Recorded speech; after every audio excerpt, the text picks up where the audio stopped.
Some people would say that engineering will drive a person off the deep end and make them crazy. Jim Grum Graham may be proof of that. Jim is our guest coming up next on TWiRT. This Week in Radio Tech is brought to you by Broadcasters General Store with outstanding service, savings, and support. Online at bgs.cc. By Broadcast Bionics with the Bionic Studio, including talk show control, social media, and visual radio. Broadcast Bionics brings exceptional audience engagement to radio and TV. By Angry Audio. Audio problems disappear when you get angry at angryaudio.com.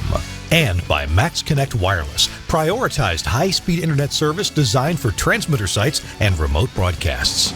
Hey, welcome in everybody. Kirk Harnack, and I got a real quick announcement for you here before we jump right into the show with Jim Graham. He's standing by.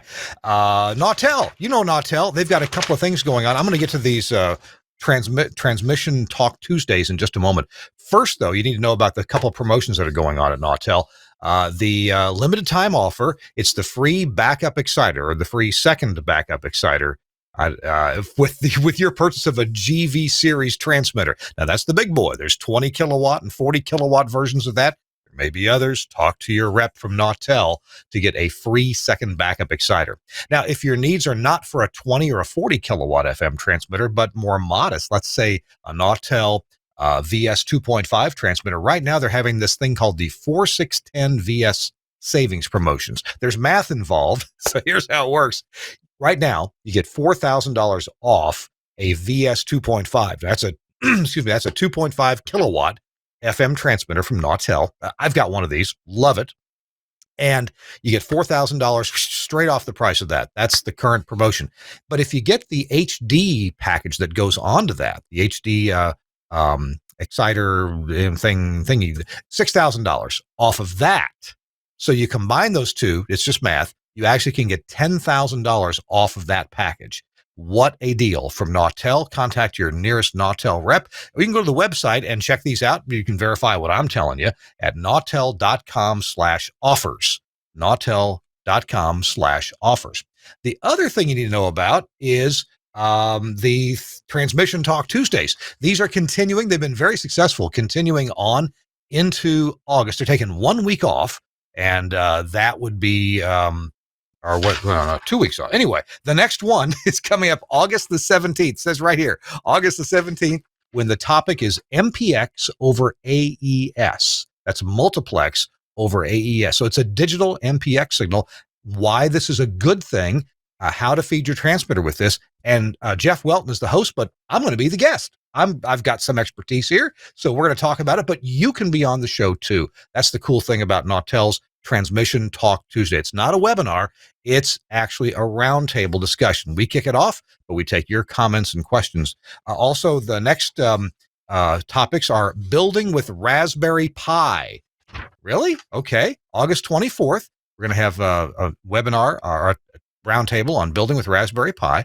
And then August 31st, the very last Tuesday, the last day of August this year, car dashboards and hybrid radio. That's coming up. To register. And by the way, if you're watching our show live, the registration link is not up yet. It'll be coming up on Friday, August the 6th. Friday, August 6th, go to nautel.com/webinars. nautel.com/webinars. Sign yourself up for any of these or all three of them. They'll send you a couple reminder notices, and you can attend. So that's it. Check it out at nautel.com/webinars. Hey, welcome into This Week in Radio Tech, the show where we talk about everything from the microphone to that light bulb there at the top of the tower. I'm Kirk Harnack, coming to you from Nashville, Tennessee. I'm in the Telos Alliance studio. Wait a minute. There's something wrong on the set. I just realized I didn't turn my little sign on back here. Thank you, Charles Sather. Charles Sather from Alaska made that for me. Thank you very much, Charles. So we're glad to have you here. We're doing a fun show today, a fun show about fun radio and fun engineering, and it's all going to be good. Yes, as I said, I'm coming to you from the Telos Alliance studio in Nashville, Tennessee. It's a beautiful day here today, and I want to give you a quick reminder about my friends at Radio Guide. This is a great magazine. It comes out 6 times a year, every 2 months, and the articles in here, the engineering articles, are more in-depth than you'll find in most other places. You can also get to Radio Guide online at radio-guide.com. radio-guide.com. I suggest you go there, bookmark it, and hey, if you can sign up to get the paper version, that would be awesome as well. And here's a teaser. You should see the centerfold in Radio Guide every 2 months. Let's bring in our guest here, who's going to... He's going to be my straight man on the show. And right. Jim, on the internet, you go by Jim Grum Graham. What shall I call you? Grum. The reason for that is I started learning the radio business. I had just turned 13 years old in October 1964. And I jumped up to and from the area of South Carolina where I'm from, most people don't speak the way I'm speaking now. Oh no, it's a little more country. So I didn't speak that well. I still don't, but it's rural. Yes, I suppose so. So I jump up to a microphone at Christmas time at WGOG, and I said, "Hi, I'm Jimmy Grum." And they laughed and laughed and laughed at me. And they kept calling me Grum until it just stuck as a nickname. And now it's funny because what happened at work in the last several years, if someone paged me and said, "Jim, please call extension 5142, I'd never hear it. If they said, "Grum, call extension 5142, I'd hear it. Wow. I missed many a call like that. Well, I just jumped in and introduced you real fast. We're up for an hour of madcap engineering hilarity, something like that. And maybe you're going to learn a couple things along the way. I pulled a few practical jokes that I could probably talk about. Some I can't.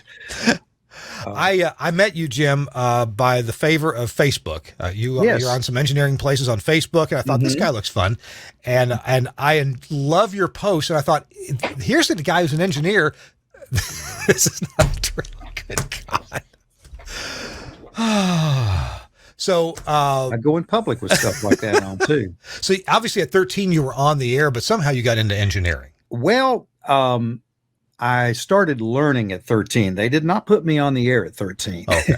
All right. It was just a couple of months later, they kept training me. I was very fortunate to have come up in the radio business in times when you had smaller market stations that would allow a kid like me to come in. I know I'm not that of an unusual case with an older guy. I don't know how much that would happen anymore, but even engineering, young guys would have a mentor. I never had a mentor for engineering, but I did for announcing. And so they taught me how to speak on the radio, how to read the news. And from paying attention to other radio stations in larger markets, just listening, I learned how to write news, learned how to write commercials, produce commercials. I'm one of these rare people who really enjoys production. In fact, we do on our low power here, we don't have live jocks, but we do have birthdays that we do. And if you've looked on YouTube, you can bring up our past birthdays that we do. And it's like you'll hear a name and then you'll hear a drop. Oh, I call them drops or bits, whatever you want to call them, of something funny to make fun of that person. But the two women owned a radio station in Walhalla, South Carolina. Walhalla. Wow. Okay. Garden of the Gods. Thus the call sign WGOG. And they allowed me to come in. And there was a gentleman there who was just a few years older than me. As a matter of fact, I think George Allgood was about 19. And for some reason took me under his wing. And I learned a lot from George. I made George laugh a lot, and we cut up a lot. But George taught me how to speak, and or of course, maybe I just emulated George. Maybe that's what it was. But yeah, I started at a very early age. And you ask about engineering. My wife and I got married right out of high school. We were high school sweethearts. We're still married, and we'd been married a little less than a year. And she starts talking about having children. And I've told people many times that God came down, thumped me in the head and said, "Son, you're not that good on the radio."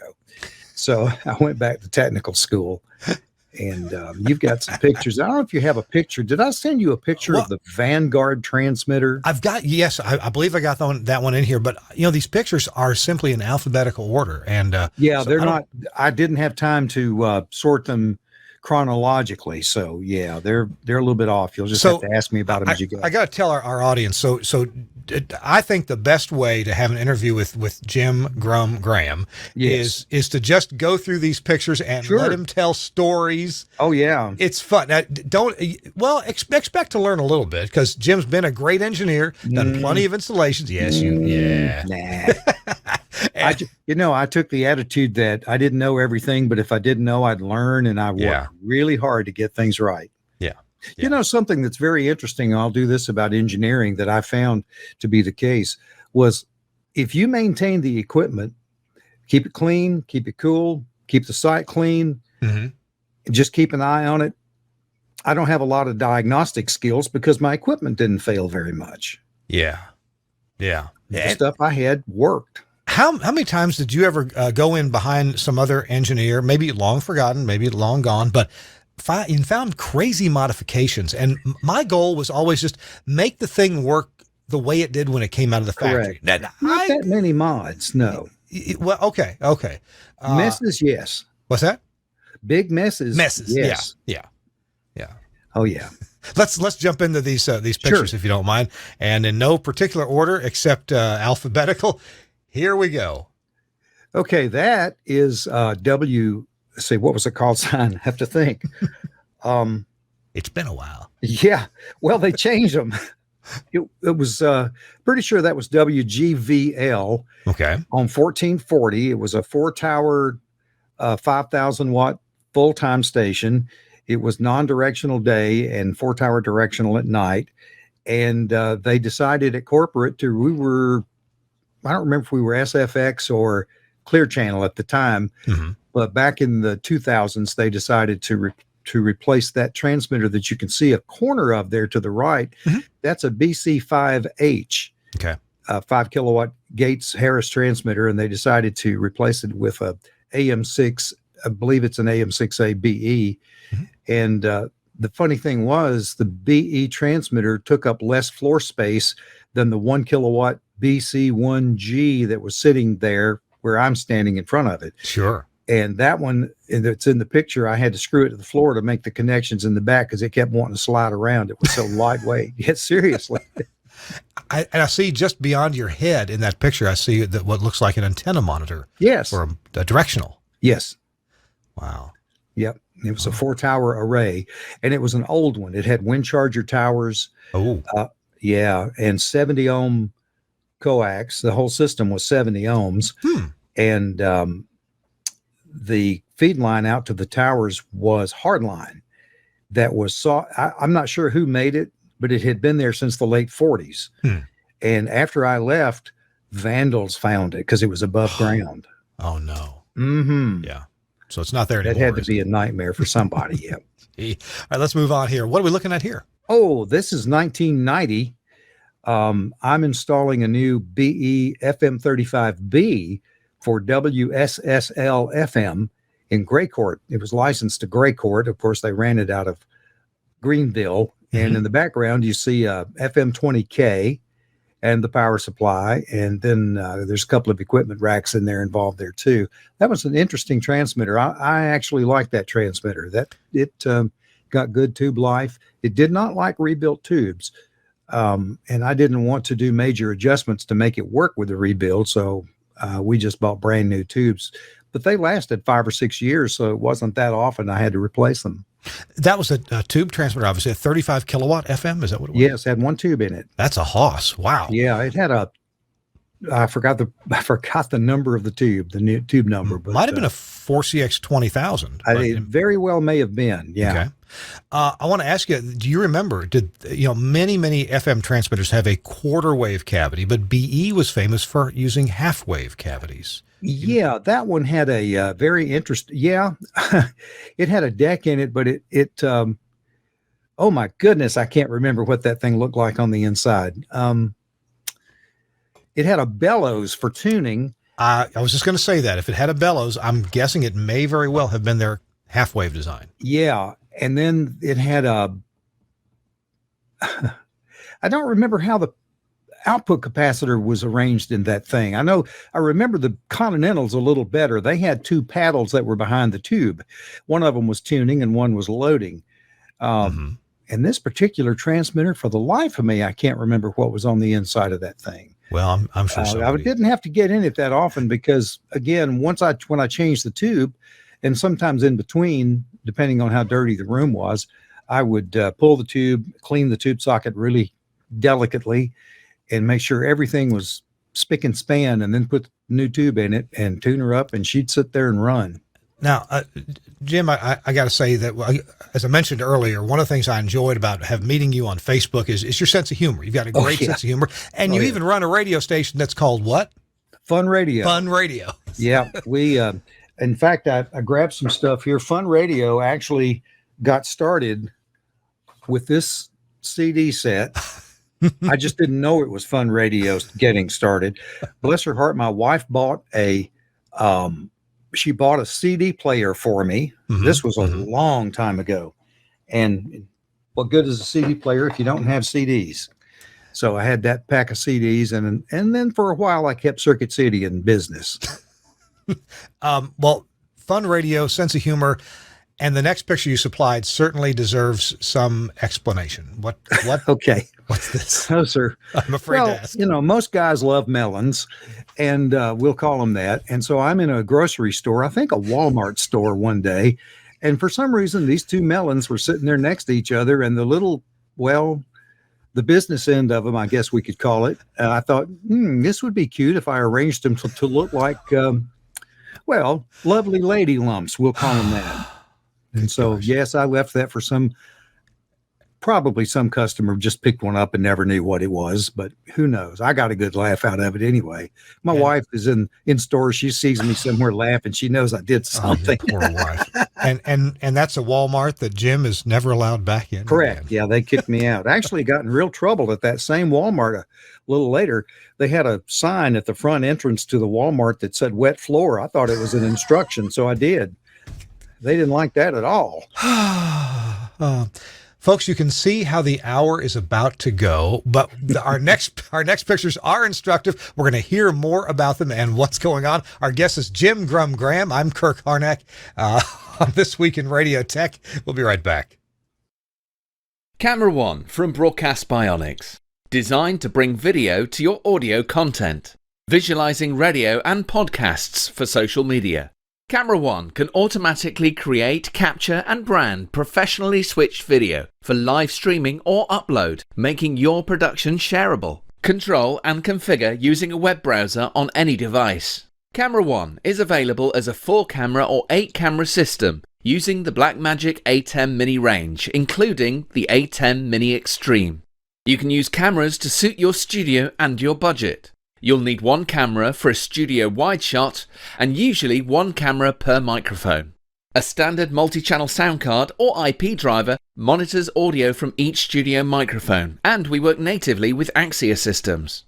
Ideally, this will be a post-fader feed from each mic, although you can use pre-fade audio or a mic split if that's all you have available. These audio levels are used to intelligently switch the video feed when each contributor is talking.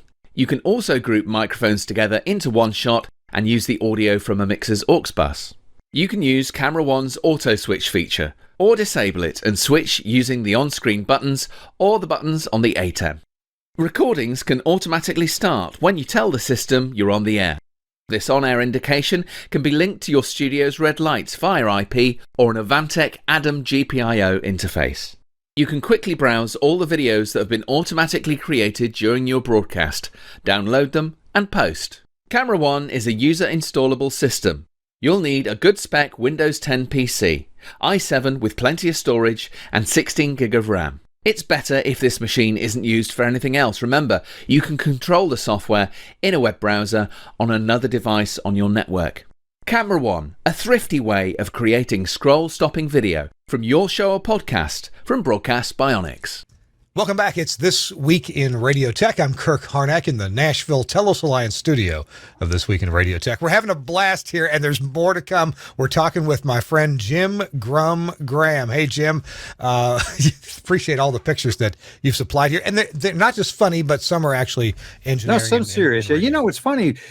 Many years ago, we didn't take that many pictures. It's kind of a sad thing. I don't have very many pictures of the old days because you didn't take that many pictures. When you have a roll of film with 12 chances on it, then maybe 24 if you bought the big roll. Yeah. So, wow. So let's move on here. What are we looking at here?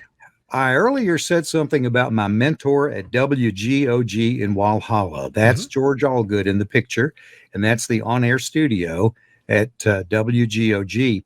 In the background, I'm thinking those might be the solid-state cart machines that were made by Gates at the time. You're right. Obviously, when I got in the business, the cart machine was a pretty new technology. In 1964, prior to that same station right there, they'd been on the air since 1959, and they were playing commercials from the little reel-to-reels. A lot of guys remember the 3-inch reels. I didn't do that. By the time I got there, they had the cart machines. And I was thinking last night about when we were doing this today, you see those carts in the lower part of the picture there. Yeah.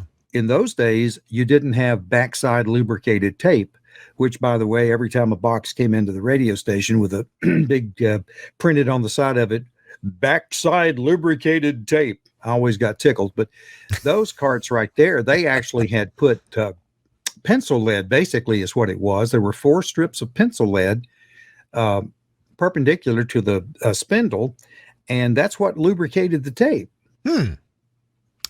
You know, I may have seen that in some You may cars. have. Yeah, I wondered what was going on with that. Okay. Okay, interesting. Let's move on. Oh, what is this? This is around I think this would have been around 76. In the mid-70s, the FCC came out with some rulings that you couldn't duplicate programming on AM and FM stations. They had a limit depending on the size market you were in. Right. And we were in a market where we had, I think the limit was 90 to 95%. You couldn't duplicate. So they bought that automation system there. Now, I could really make that thing stand up and talk. A lot of people didn't like it. But that's an SMC DP2, I think is what it was called. And it used teletype to program it and the keyboard on a desk to program it. And the amazing thing about it is they paid about $75,000 for that thing there. Oh my goodness. And you know what? I don't think that's even all of it. I think there's another rack behind me that you can't see that has 3 carousels in it. Okay. And imagine, and that was in the mid 70s. Imagine the amount of money that would be today. Today we buy a computer for less than $750 and put everything in it. Wow. And still complain about it. Well, yeah. Well, you know, the technology has created new opportunities. I know we've lost a lot of on-air people who are live, and there's a lot of discussion about that. But on the other hand, if it weren't for the computer technology, we couldn't do our low-power FM here. Our LP-FM is all here at our home, so we didn't have to. We don't have rent for a tower, and so we have minimal recurring expenses. Your LP-FM Fun Radio. Yes. Do you have a tower there at your house? Yes. Oh, we sure do. In fact, go ahead. How tall a tower is that? Well, the tower itself's 100 feet. Okay. And the tower came from an old National Guard armory here in the county. It's not far from here. I kept seeing this tower and making jokes that we ought to get that tower somehow, not realizing it actually was not in use. And well, long and short of it is I made a few phone calls, and the last person I talked to said, yeah, if you want that tower, you can have it. You just got to take it down. And I'm like, are you serious? So it's a nice, small footprint, self-supporting 100-foot tower. Wow. Working on a tower like that, or trying to run a radio station, paying $75,000 for an automation, Isn't it something? It's enough to give you a heart attack. Yes. What are we looking at here? This was an interesting day. This was actually the day after. I think this is the day after my surgery. That's how I would have spent December 31st, 2015, New Year's Eve. I had 11 blockages of 90 to 95%. Cardiologist said I shouldn't have been walking around. Oh, wow. Yeah, it was pretty bad.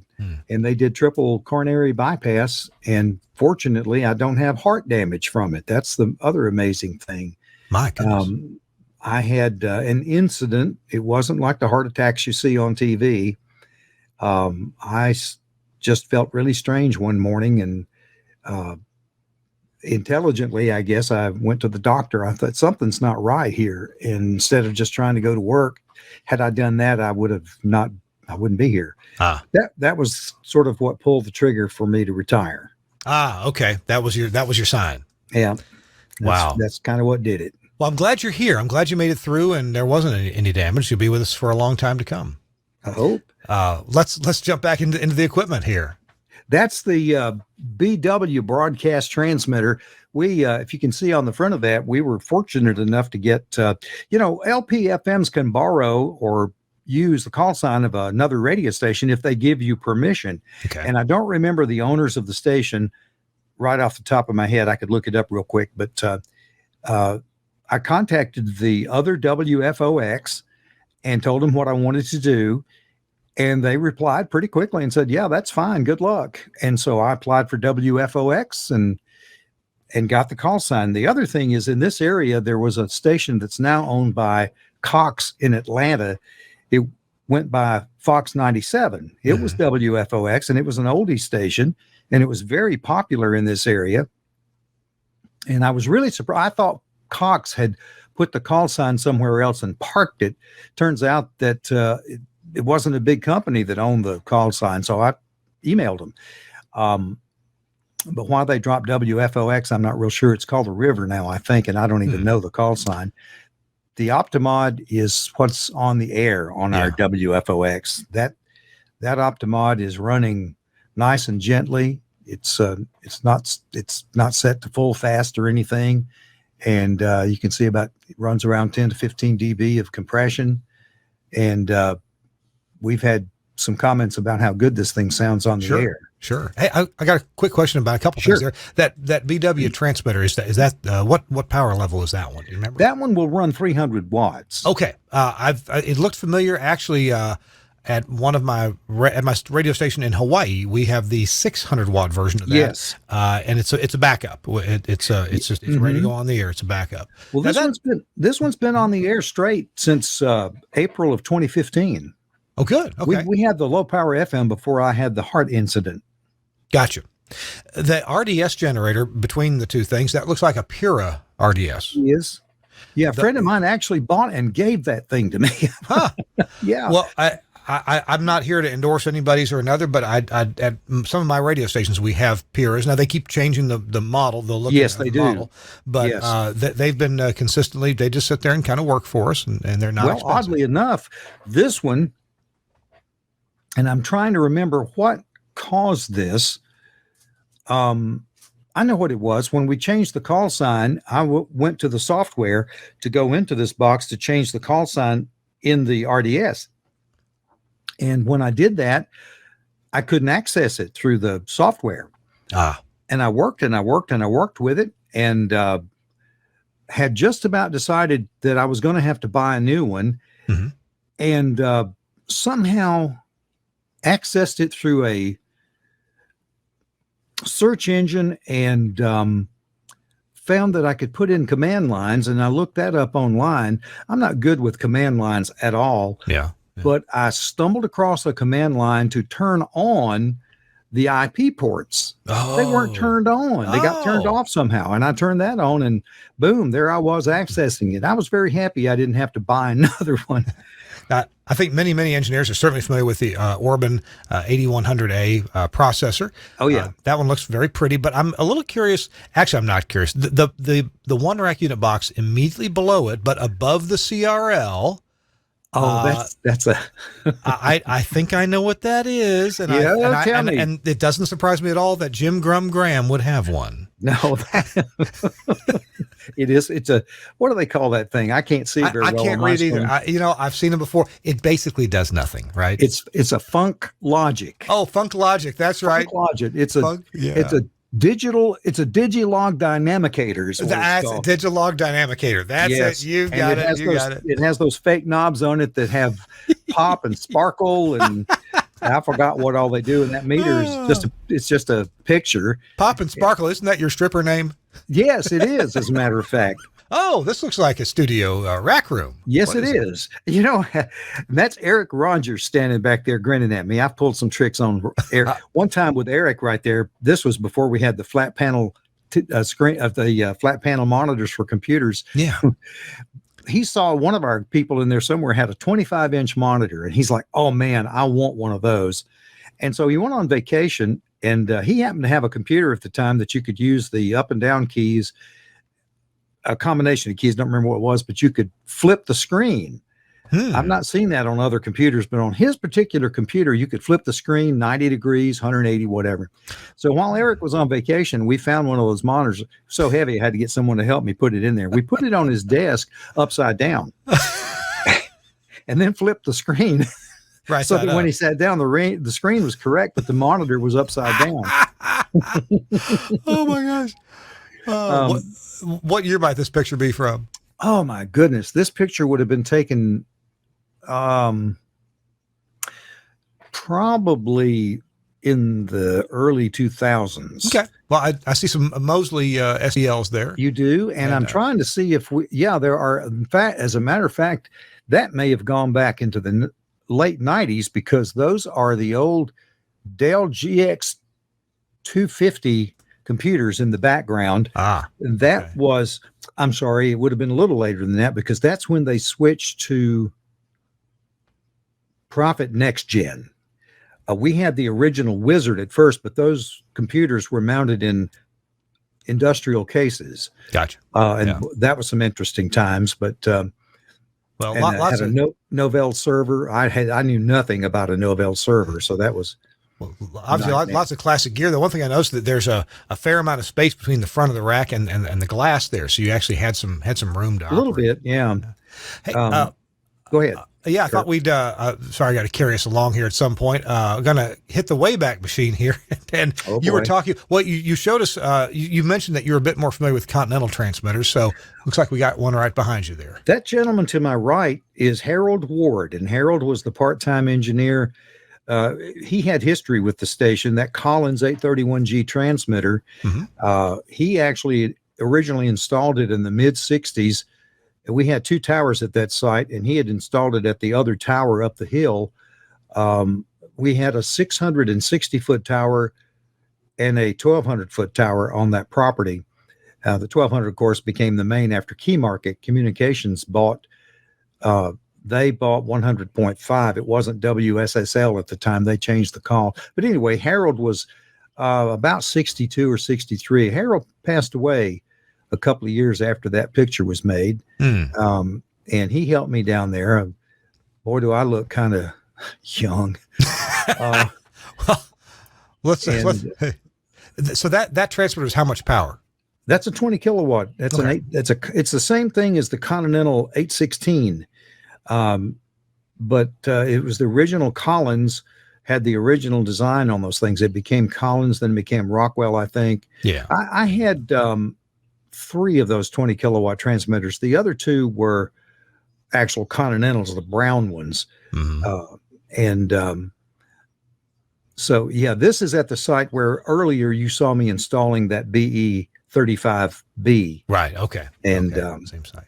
That's we took that transmitter back up the hill to its original location and put the BE transmitter in its place. Well, we've got more Continental transmitters coming up, but first we go to this picture. Now, that is not you. No, that is my lovely wife in 1970. That was my first full-time job, spinning tunes at WLET FM in Toccoa, Georgia. They moved that station into Atlanta now, I think. Like everything else that had a tall tower and 100 kilowatts, they would move it to the bigger city. But and this was back when you had to get the film developed. And so we took a couple of silly pictures, and that's her sitting in front of the stereo Statesman Gates console. And the turntables, I don't think you can see the turntables very well, but they were mounted in the cardboard box that console came in. Wow. Those were some interesting days. You'd cue up a record and the turntable would fall. It'd fall down through the hole. That's so sweet that you met her in high school and you had to go drag her to a radio station. I know it. She went in those days, I don't know if it was at that time or not, but when I went back to technical school, I was in school all day long. And she would go with me to work because they didn't care. They didn't mind her being out there. And that was how we got to see one another. And that's how we did it. Yeah. She worked at the Tasty Freeze. I picked her up and she'd go to work with me. I think I dragged a girlfriend to a radio station. Yeah. I'm not sure she enjoyed it a whole lot. Let's see what's next here. Oh, well, that's this is God, let me think. Oh, this was in 93 or so when I worked for WSSL. And I think the owner, it was either Capstar or SFX. Capstar was around twice. They claimed they were brand new in around 2000, but they actually were the ones that bought this radio station, WSSL, when I came to work there. And then they bought WMYI, and this is the location where WMYI was located. And this was the engineering office, and they had the engineering racks behind the engineer's desk in those days. Yeah. And of course, you didn't have as much stuff because you didn't have computers. I do see with that classic Marty looks like an STL-8 in the rack. Yeah, I'm trying to remember what that one did. We also had that 1440 AM station, so that may have been because I found a couple of those boxes, the STL-8s around. I'm real bad about finding old equipment and bringing it back to life. No. Kind of like me, in a heart attack. And I'm old. I came back to life, by God. Let's go revisit some Continental. Oh, okay. We have the red and the brown version. Oh, yeah. And there you are being cute. Good gosh. Yeah. I got a camera that had a timer on it, and that's how that happened. Took your own picture? I sure did. So the wife wouldn't come back out to the transmitter? Oh, no. She didn't like to go to these transmitters. No. That transmitter back there, I cannot for the life of me, 816 HD, I can't remember the model number, but that's the one that Continental came out with to pass HD radio. Okay. And that thing was not efficient, and man, did it put out a lot of heat. Now that one on the right, after I cleaned it up, she was sweet. And boy, the red one was too. It just would cook a tube. Yeah. Yeah. And it used a 4CX 20,000. That's actually, I was told that's actually a 35 kilowatt transmitter, and they tune it down to run HD. It's a 20, when they sell it, it's 20, but it's actually based on 35 kilowatt transmitter. Well, and we could pause for a second and Sure. explain that because FM transmission, FM amplification can be done in an amplifier mode that's called Class C. And it's kind of like you don't have to amplify every single bit of the original waveform, the wave that's coming in. You want to amplify it and make it bigger, but because it's frequency modulated, you can actually it's kind of like kicking a tire. Like turn your bicycle upside down and give the tire a kick. Kick. Well, you get what you want. You get the tire going around and around because the tire is limited to going around and around. And you just have to input some power to it. Class C amplification is very similar. You have this input signal coming in, and you don't have to make the output. Well, the output is naturally going to be very similar to the input. You just give it a kick of power, and the circuitry that surrounds the tube allows this kick to create a signal that is identical to the incoming signal. HD radio is different. You've got signal there where the amplitude is critical and the phase relationships are critical. You've got all these little carriers out there. It has to be amplified. I'm not sure it has to be amplified Class A, but maybe Class AB. It has to be amplified in such a way that you're very true to the original, and therefore the tube has to operate in an area where it's not as efficient. And so I think it's pretty amazing that they could design an amplifier that would do both at the same time. Yes. And I'm not saying reasonably efficiently. It obviously was not. It made a lot of heat. But the alternative at the time were the 9 dB hybrids, where you would have a second transmitter making the HD. You'd combine the two, the analog and the HD together, and you'd lose 90% or so of the HD. So you had to, either way, it was a mess. I had the, that's called high level combined. I had the space combined, and I had that transmitter, and our Class A at the time ran, I think it was a BE that would run the HD radio through it. Yeah. It was solid state. That was interesting. That was an interesting site too. That was the one that I had snakes. Oh gosh, let's go back. That one right there? Mm-hmm. Yeah, that site is, I had two sites in the mountains, and this particular site had a creek 50 feet away from the building. Mm-hmm. And I guess snakes, I'm not real familiar with what snakes like, but apparently they kind of like the water. Yeah. And, we had to get 3 copperhead snakes removed from our generator housing outside one time so we could work on the generator. Had to get Greenville County Animal Control up for that one. I was being the tagline guy for a tower crew, and I almost stepped. I don't know what kind of snake it was, but I saw him boogieing away when I almost stepped on him. He was getting out of there. But I just kept on trudging, man. I had that rope. I wasn't letting go of that rope. All right. Look at this. A classic control. I'm going to guess from the 70s, but you tell me. Actually, this would have been around 1980. Okay. 85. Oh, okay. All right. This was a production room at WANS. We called it Anderson's Big Anus. Good gosh. I'm afraid we did. We didn't say that on the air. But, no, of course not. But, out in public, we'd say, yeah, we're the Big Anus. But, the people, I was kind of funny over the years. I fought for a long time to maintain playing records because the cart machine technology at the time, we couldn't afford it. And so I tried to push playing records, and, of course, PDs and people didn't like that. They also wanted to compression out the yin yang on the air, and I fought that. And somewhere around 86, 87, I threw up my hands on that and carded music.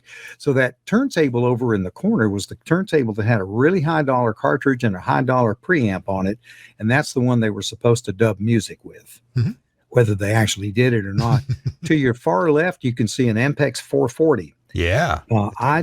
Personally did a tremendous amount of quarter track tape editing on that machine because I had it installed so that it was down flat on the cabinet and had a splicing block right there in front of it that was screwed down. I see it. It was nice. Yeah. And people can make fun of me, but I like the LPB consoles. I just like the layout, and they were very simple. And like me, I'm a very simple man. Want to see my knobs? Nothing wrong with it. What I see is that remote starts in the custom. Yes, I stole that idea. I didn't come up with that one. The console is sitting on a 3-inch riser, and each one of those buttons will start whatever it's connected to. Yeah, it's real handy. Cool. WMYI FM 102.5 at the original building. That is an FM 25K in the foreground. Oh, yeah. The power supply was behind it. And, of course, an FM 20H, that gray transmitter back there was an old transmitter. And that site had to use phase converters. That 20H back there was an interesting thing with that one. It kept losing there was a resistor in each one of the IPA tubes that used the 4CX250Bs. Yeah. And those resistors kept failing. And I'd worked on these particular transmitters before, and I thought there's some reason those resistors are burning up.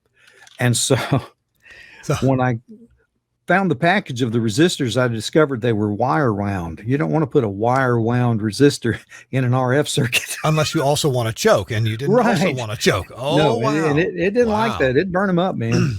So I've bought some carbon resistors and put them in there. Problem solved. Do you know were the wire wounds from the factory, or had somebody replace them with kind of the wrong thing? Somebody had replaced them with wire wounds. Yeah. Wow. Yeah, yep, that sure did. That's not an uncommon mistake. I believe I had seen that kind of thing before. Oh, I've made a few mistakes. I've destroyed a couple of Simpson 260s by doing stupid stuff, but you know. Well, I'm sure at least I've never dropped I've never dropped a final amplifier tube. That was something I always feared doing, was dropping one of those $6,000 tubes on the floor, because if you do that, it's pretty much history. Yeah. Yeah. And there's whatever that nasty chemical that they have, some kind of beryllium. Well, then there's that. Yeah. Yeah. Yeah. Mm-hmm. Hey, folks, we are talking to Jim Grum Graham. That's me. From Sandy Springs, South Carolina. He runs Fun Radio and LPFM, and he's retired now. And we're going to go through a few more pictures from Memory Lane and learn a bit more. Did I send you any pictures for WFOX? Do what now? Did I send you any of the I don't know. We've got logo pictures. We've got a good 10 more pictures to come that we're going to have to let's go quick. Well, we're going to take a quick break and pay for this first. Pay for all this glory. We're going to be back in just a minute or two. It's This Week in Radio Tech. I'm Kirk Harnack along with Jim Graham. We'll be right back. And our show is brought to you in part by our friends at Broadcast General Store and at Henry Engineering, maker of I let the cat out of the bag. If we follow this Cat 5 cable to the other end, we can see that it easily hooks up to this, the Henry Superlight. Now, this is not carrying IP data. This is just a convenient way to string together Henry Superlights. You can set an address in here with a couple of jumpers, and then you can have the Henry Superlight. What it does is it turns on your LED tally lights in your studios. That's what the Superlight is made for. It will source up to 0.5 amp at 12 volts to turn on your LED-based lights. Now, this is not for controlling good old 110-volt incandescent Edison bulbs. No, this is for modern LED fixtures and even for the lights that are maybe on your microphone, on your mic arms. The Henry Superlight is today's modern-day version of the Henry Super Relay. Remember the Henry Super Relay? I probably installed a dozen or more of those, and maybe you installed even more than that. Well, the Superlight is a logic and control interface for controlling low-voltage studio tally lights. Again, as I said, it can directly power 12-volt DC LED lights up to 0.5 amp, and includes a flasher circuit as well as a double-pole, double-throw relay output that you can use for any low-voltage switching, like speaker muting or other utility use. And if 0.5 amp's not enough for you, if you've got more LEDs to run than that, you can externally source up to 1 amp. Use an external power source, and that should run about anything you want. These two RJ45 connectors let you hook up control wiring with easy compatibility with Axia X nodes or WeakNet IP blades and similar installations that use Cat 6 and Cat 5 wiring. So check that out. It's the Henry Superlight. And you know, Henry Engineering, you ought to check out their website. They make all kinds of stuff that engineers like you and me need. And a lot of folks are just familiar with the Henry Matchbox or the Super Relay, and they don't really know what else Henry makes. Well, they make all kinds of things like the AES DigiSwitch 1x3, the AES Digital DA 2x4, the Auto Switch, the back UPS, that's a cool little box, the Guest Pod 2, the Logic Converter, the Matchbox HD, the Micro Mixer 4x2, the Mini Pod. You can see I'm going in alphabetical order here. The Multiport, the Multiphones Master, the Sports Pod, the Stereo Switch 2, the Super Light that I just showed you, the Super Relay 2, it's an update to the Super Relay, the Talent Pod, the Twin Match, the USB Matchbox 2, and the USDA 2x4. And there's even more things that Henry has, including a terrific surge arrestor that you ought to check out if that's a problem for you. So Henry Engineering, it's Henry ENG .com is the website, henryeng.com, and check out Hank Landsberg's amazing collection of stuff that every engineer needs to build a studio. And you can order them all from Broadcasters General Store.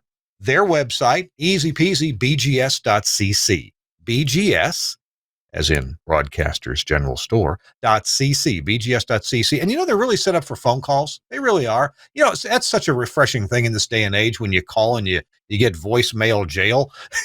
You can call BGS at 352-622-7700.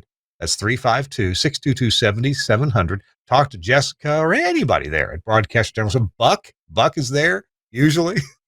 Any of them there at Broadcast General Store. Check them out.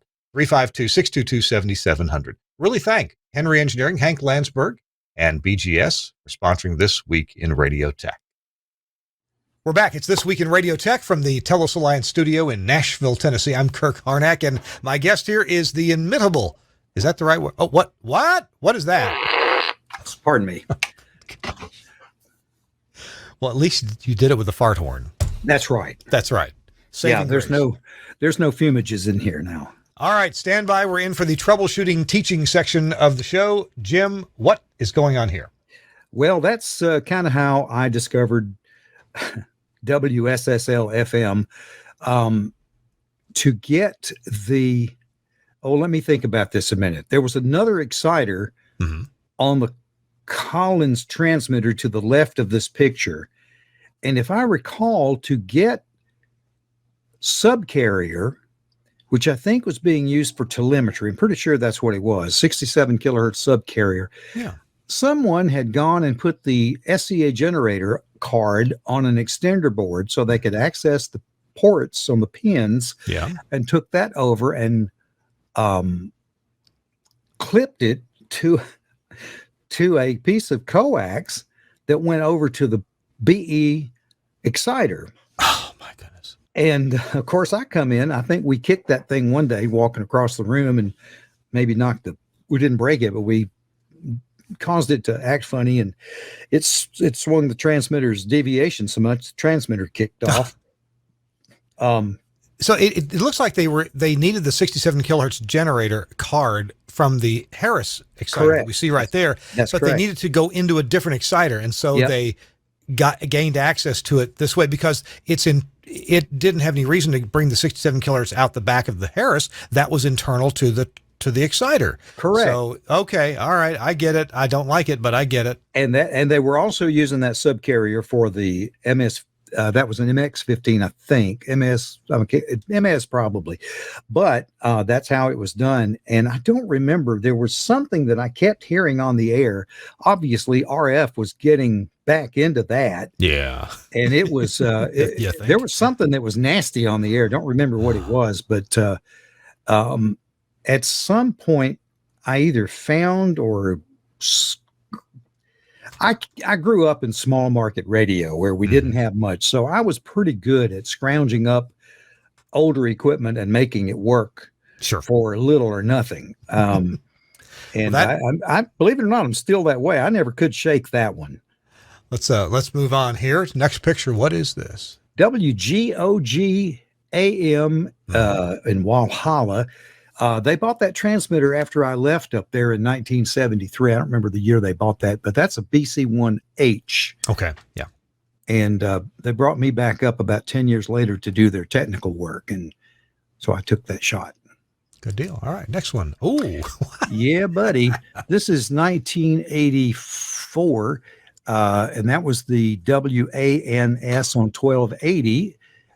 We were 5 kilowatt non-D daytime and a kilowatt 3 tower directional night. This is a new tower site we were building in 84. And my wife had drawn the Ghostbusters picture for, she was a preschool teacher. And I think that's where it was. And she was going to throw it out. No, don't throw it away. We'll put it on that MW5 out there. Who are you going to call? Yeah, the MW5. That was a good transmitter too. Yeah. I kept that baby running for about 10 years. I took care of an MW5 actually starting around 1984 myself. Really? It was at WPAD in Paducah, Kentucky. Ah, okay. Yeah. I one time strung a bunch of limiters. For some reason, I had a whole bunch of AM limiters. I strung them all in series and cranked them up as far as they'd go, and got that transmitter doing about 165% positive modulation until I shorted the RF tube. So anyway, let's move on here. What? Yeah, buddy, that's that same site where the MW5 is, and that's our son Jason, who is now 47 years old and has 2 daughters. Wow! And one of them is engaged to be married, and the other one just graduated from high school. And there he is standing on one of the brand new supports for those 3. That was a sweet site. That site was broadbanded. Mm-hmm. It sounded marvelous on the air. So that's a tower base. Yes. Yeah. Okay. Where a tower's going to go shortly. Yeah. Okay, if anyone's familiar with the FM20H, 20K series, not the 25s, but the 20Hs, that thing had a set of 4 CX250B tubes in it, in sockets, that were a nightmare to get to. And by the time we were doing this, is Steve Turner, we put him in the chair and rolled his behind up into, actually his head, but rolled him up into that transmitter so he could solder those solder joints on those tube sockets. Man, I got to a point that I couldn't see them even with my glasses on. That was so tight under there.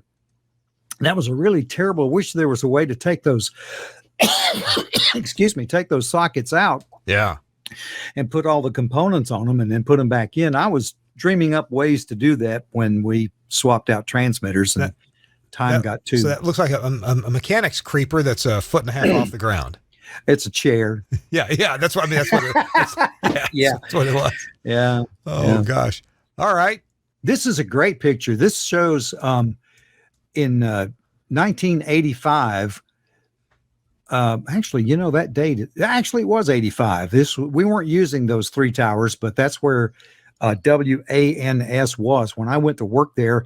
And by the way, they hired me in 1973, and I thought I was hot stuff because they'd hired me at a top 40 radio station from a small market AM. I thought I was, I thought, man, I'm stepping up here.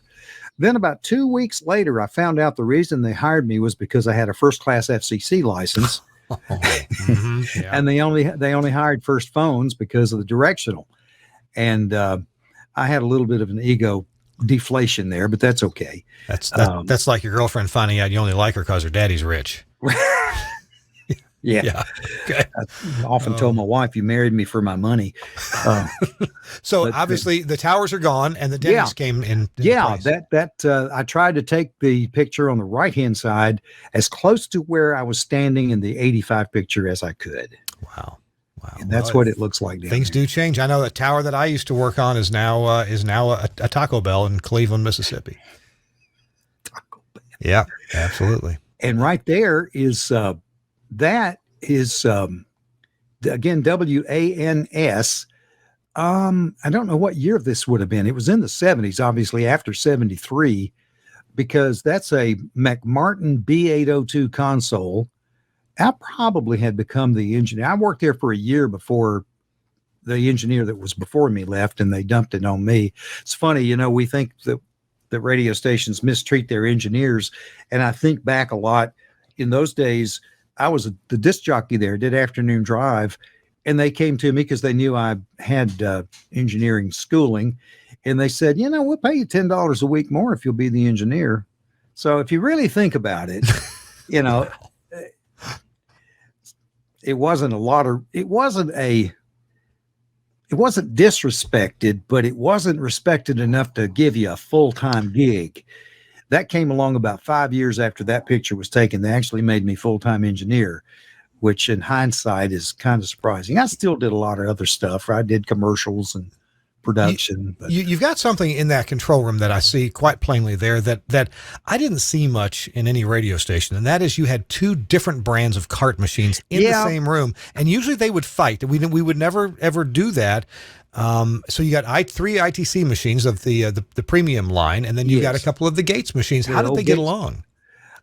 I don't remember. Okay. That's too long ago. I know that the ITC machines and their dampened solenoid and chain assembly for yanking up that pinch roller was marvelous compared to what was in those Gates machines. Ka-chunk. Yeah, Ka-chunk. Yeah. Yeah, they were. Yeah, Wow. Junk.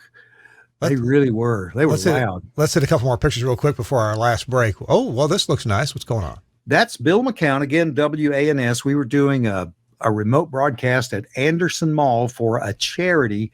Mm-hmm. Do you know who that girl in the middle is? No idea. Valerie Bertinelli. Oh my gosh. I thought it looks like I couldn't think of her name, but yes. Wow. Yep. That's Valerie Bertinelli. And one of the guys at the radio station, he had a face for radio, as I do. Bill McCown is who that is on the left. And then I'm standing there like a goofball trying to ask a very pretty girl, and with me, you get around a pretty girl like that, and I just go, that's what I would have said if I'd interviewed her. I would have said, pretty much. Yeah. And those were some interesting times. Indeed. All right. One more picture before we take our break. This is that White House we saw a few minutes ago with the three towers on the left. Yeah. This was my office, so to speak. It wasn't really an office. It was just a corner. And to the right-hand side of that was a workbench. And that was the engineer's corner. Wow. Yeah. Well, that's about all we have now. That cart machine, was that a Fidelipac? A tape caster? Tape caster. Yeah. Or Spot, or it probably was a tape caster. Spotmaster tape caster, something like that. Yep, that's what it is. And I used to load cartridges, wine cartridges, and that was my put it in something and make sure it works machine. I also had that tied back over to the mod monitor for the AM station. And one day, if I may say this, we had a guy who was working a ball game or something, and he wasn't accustomed to using the room he was in. So me being a little bit of a prankster, somewhere along the way, we found a tape of what was called an orgasmic woman. Oh, no. Oh, yeah. No. Really? And we put that into the air monitor into that studio where he had just finished. Oh, my goodness. And started playing, and the poor guy, he came out going, my God, what's going on here? Where's that coming from? Freaking him out. Did you ever rickroll anybody by putting that song on a cart instead of the song that was supposed to be on there? Yeah. We Okay. had a guy who we had what they call personalized IDs, which was a fanfare drum roll. And then they'd come on and say, now more hit music with Jim Graham, that kind of thing. Yeah. And so we had this one guy, he was just, I don't know how to explain it. He just did everything by rote. And one day I took the tape out of his cart and put it in another one. And on that cart, we had 2 times it said, now here's more hit music with Dan Scott. But the third time was just the music bed. There was no voice. Okay. And he never caught it. He played the tape, and when it was time to start a song, he just started the song. He never caught on to the fact that nobody said anything. Jim, we're running short on time. We got 5 pictures to go. We're going to take a quick break. Jim Grum Graham is our guest here today at This Week in Radio Tech. I'm Kirk Harnack in the Telos Alliance studio. We've got stories about WANS and water coming up, plus a look back at a Vanguard transmitter. We'll be right back after this. Here in the Telos Alliance studio in Nashville, and I'm telling you about a new product that from Angry Audio that we've needed for decades. How many times have you, an engineer, had to repair a headphone plug or the headphone jack, either on the audio console or maybe on like a Studio Hub headphone amplifier like this one that fits nicely in a Decora box? So you got your headphone plugged in there, and the jock gets up, forgets his headphones are on. Maybe you got a guest. Guests aren't used to wearing headphones. They get up, they walk away, and yank this thing out. Now you've got a repair to make. Well, check this out. This is the disconnector, the headphone disconnector. I'll hold it over my forehead so you can see it a little bit better. From Angry Audio. They get up and walk away, and bam, it just comes right apart. And look, it's so sexy. It just goes right back together with magnetically, and it actually works. I've played with this a lot, and it works so well. Just boop, got up and walked away. No more repairs to make because the disconnector it's kind of like the MagSafe connectors on your Apple computer, right? The power connector. It just comes right apart. Look at that. And you can't say, well, what if you put it back on backwards? Well, it won't, because it's magnets. So they repel the wrong way, right? And they attract the right way. So your left stays left and your right stays right.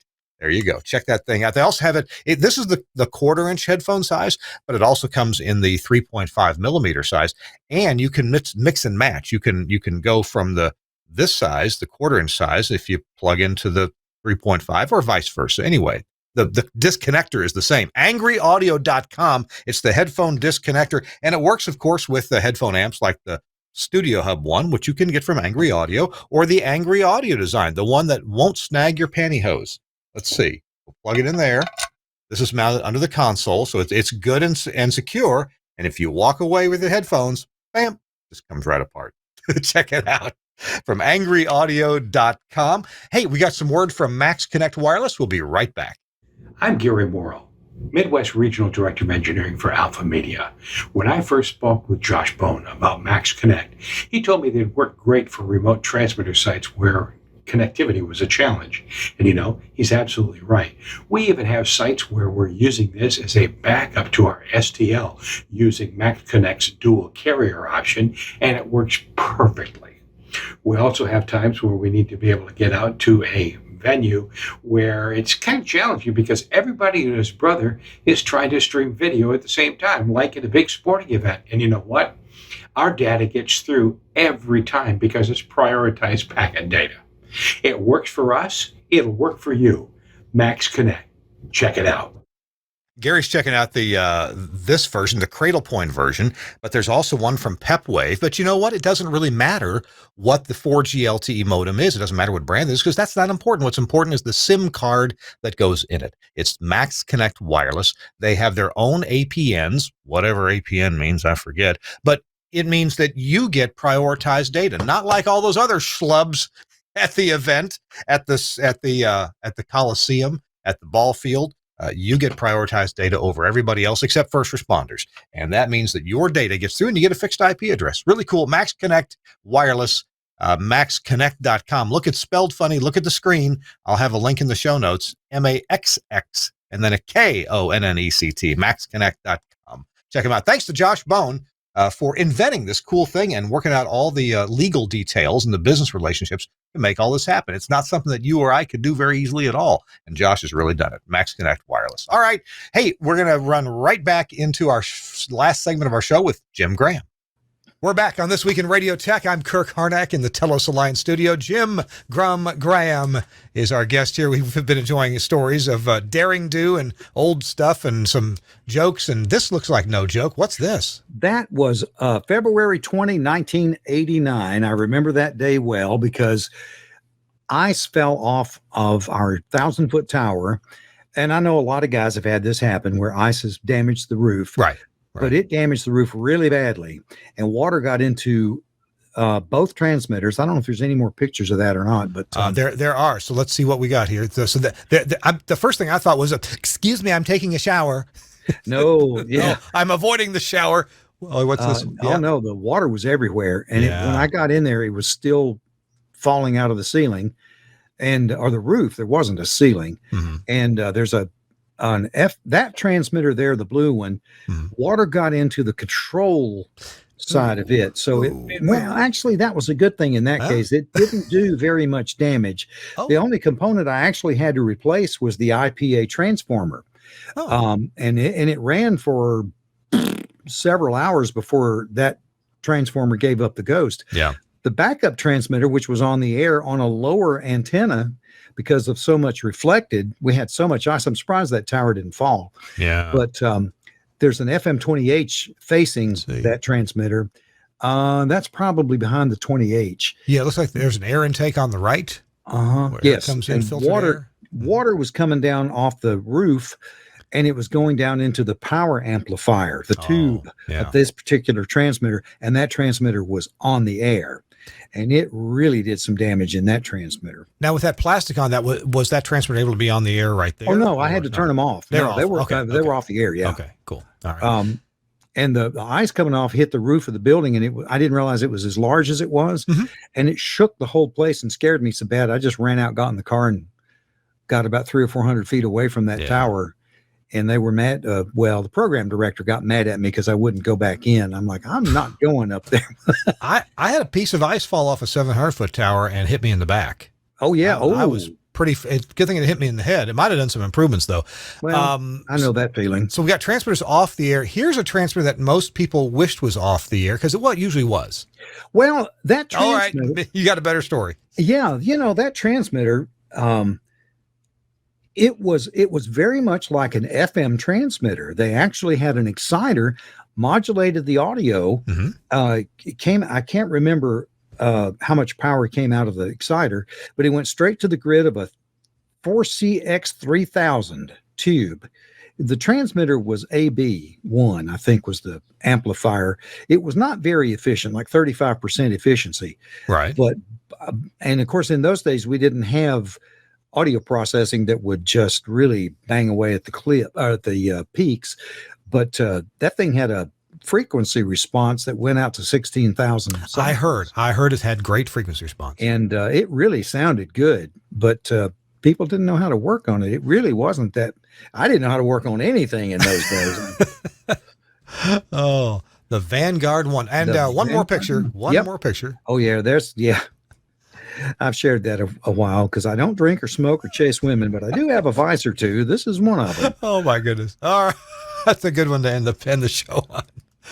Oh, Jim, thank you, Kirk. I appreciate it. We're man. about out of time, or we're out of time. I have enjoyed spending this hour with you. Well, bless your heart. If you get me started, and I just won't shut up. In fact, I have a card here. Come to think of it, I forgot I have these cards. Let's see if you can read that. Help! I'm talking. I can't shut up. I've handed those to people. Oh gosh. Well, we got to get together and have a Diet Dr. Pepper. There you go. That'd be good. There's a Cracker Barrel 2 miles from here. I got a Cracker Barrel 2 miles from me, but we don't live next to each other. It's in Tennessee. There has to be one at every exit. It's a law. That's true. Yeah. Yes. Yeah. Okay. This is exit 19. That would be 19A. 19A. Off of Interstate 85. I'll make my way there one day. Drive on down. We got to go. Jim Grum Graham, thank you for being with us. And you'll find Jim at what, funradio.something? It's actually foxfunradio.com. Foxfunradio.com. All right. We'll see you there. All right. Thanks so much, Jim Graham. I'm Kirk Harnack. Thanks to all our sponsors. Be sure you go visit them. We'll have another great show coming up next week. We'll see you next week on This Week in Radio Tech. Bye-bye.